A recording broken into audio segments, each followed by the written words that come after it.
overtones in the original movie. I had given a talk in Sydney, a peace lecture about violence against women around the world, and George had heard about my lecture.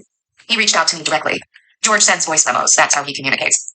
And he sent me a voice memo introducing himself, telling me about the movie, asking me if I had any interest in participating. George Miller. It occurred to me that we needed somebody to really help the female actors find a way into their characters and their world, because everybody in this story, except Immortal Joe, is in some way a commodity. As it happened, I was listening to the radio down in Australia, and Eve, who is extraordinary in the work she does for human rights in Africa, happened to be in the Republic of Congo around the time we were in Namibia. George is a deeply thoughtful, intellectually engaged person, so I think he was very interested to hear my thoughts.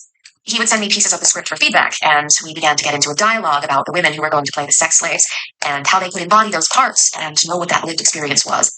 How could they be true to it as actors? Eventually, he invited me to Namibia to spend time with them. She gave us a week in the middle of a very busy schedule, and she came down and ran wonderful workshops. A lot of them were quite intimate with the 5 girls, and by osmosis it crept into the movie. I'm quite certain of that. Zoe Kravitz. Even if a lot of the women's history wasn't in the dialogue, it was important to George that we understood what we were running from. George prepares for these things for years and years, so that microscopic attention to detail was mind-blowing. It's really a privilege to be asked to bring my own experience of having been an activist over the last 20 years, traveling to war zones and being with women in those situations. Abby Lee. To give a bunch of girls who had only just met this time with someone as powerful and open and ferocious as Eve was quite a spectacular experience. She really created a safe space for us to ask her questions and explore things we'd experienced in our own lives as women growing up in a world dominated by men.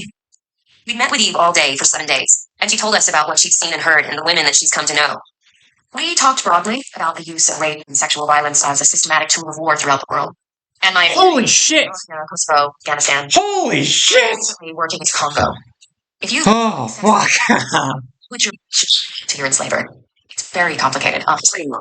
Rosie Huntington Whiteley. The workshopping process was